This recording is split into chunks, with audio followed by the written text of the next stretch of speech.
Um novo método para produzir insulina artificial que utiliza tecnologia de DNA recombinante foi desenvolvido por pesquisadores do Departamento de Biologia Celular da Universidade de Brasília, UNB, em parceria com a iniciativa privada. Os pesquisadores modificaram geneticamente a bactéria Escherichia coli para torná-la capaz de sintetizar o hormônio.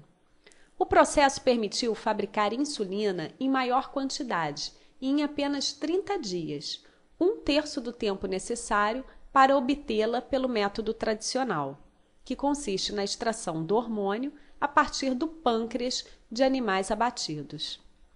A produção de insulina pela técnica do DNA recombinante tem como consequência... Bom, para a gente começar a resolver essa questão, é importante saber que o pâncreas é o órgão responsável pela produção de um hormônio chamado insulina. E para que serve a insulina? A insulina estimula as células a absorverem glicose.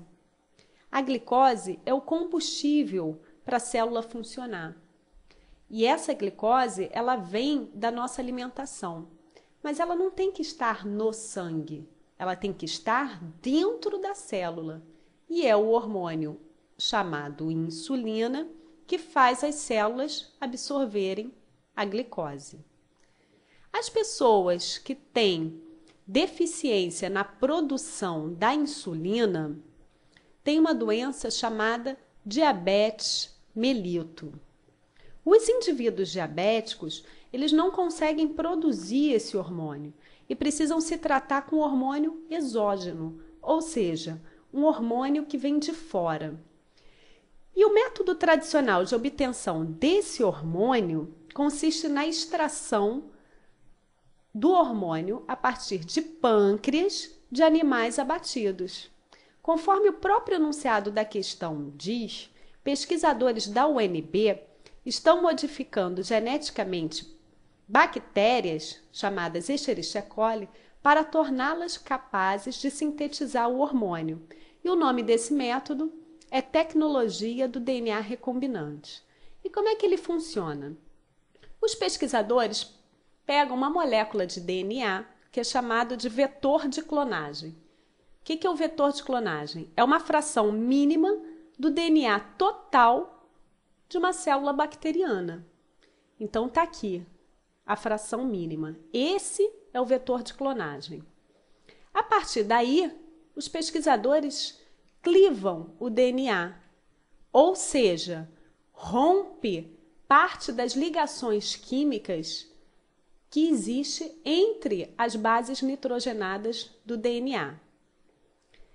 Eles pegam o gene produtor da insulina de um outro ser vivo qualquer que produza insulina, purifica esse gene e faz o anelamento com o vetor de clonagem. A partir daí, nós temos parte que está representada aqui em preto do DNA da bactéria e aqui em vermelho o gene produtor da insulina. Então, repetindo aqui, o vetor de clonagem, que é parte do DNA da bactéria, em preto, e em vermelho o gene produtor da insulina. Como é que esse gene foi ligado aqui? Os pesquisadores ligam o gene através da ação de uma enzima chamada DNA ligase. Vai ligar esse gene ao vetor de clonagem. A partir daí, nós temos então a molécula de DNA recombinante, representado em vermelho pelo gene produtor da insulina e em preto o vetor de clonagem, parte do DNA da bactéria. Essa molécula de DNA recombinante, ela vai ser agora inserida numa bactéria chamada Escherichia coli. Multiplica-se tudo isso e a partir daí essas bactérias vão passar a produzir a insulina. A questão quer saber sobre a consequência da produção de insulina pela técnica do DNA recombinante. Vamos analisar cada alternativa. Letra A, o aperfeiçoamento do processo de extração de insulina a partir do pâncreas suíno. O enunciado da questão diz que agora está sendo utilizada bactérias geneticamente modificadas, capazes de sintetizar o hormônio. Então, nada tem a ver com aperfeiçoamento de extração de insulina a partir de pâncreas de animais abatidos. Opção incorreta.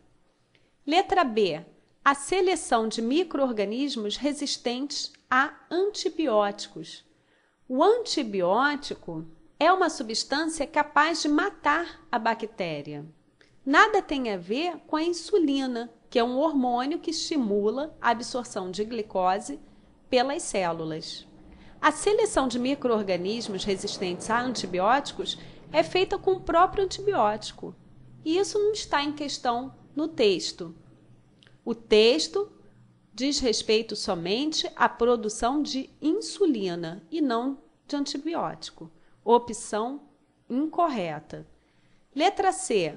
O progresso na técnica da síntese química de hormônios. O texto não diz respeito a uma síntese química. O que é uma síntese química? Seria uma síntese do hormônio insulina feita quimicamente em laboratório, sem a utilização de seres vivos. Mas o texto diz que foi utilizado bactérias geneticamente modificadas e que essas bactérias é que vão sintetizar o hormônio. Então, não se trata de uma síntese química de hormônios. Opção incorreta. Letra D. O impacto favorável na saúde de indivíduos diabéticos. Essa opção é provável que esteja correta. Por quê?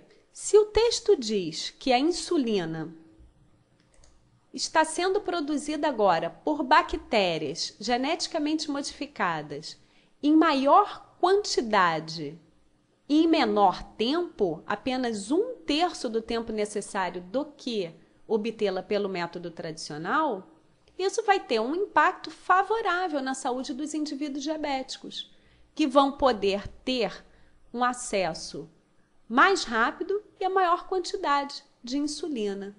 Então, essa opção é provável que esteja correta. Mas vamos analisar a última opção. Letra E. A criação de animais transgênicos. O texto se refere a bactérias geneticamente modificadas, que até poderiam ser chamadas de transgênicos. Porém, as bactérias pertencem ao reino Monera e não ao reino animal. Como essa opção está se referindo a animais transgênicos, ela está incorreta. Opção correta, letra D, questão encerrada.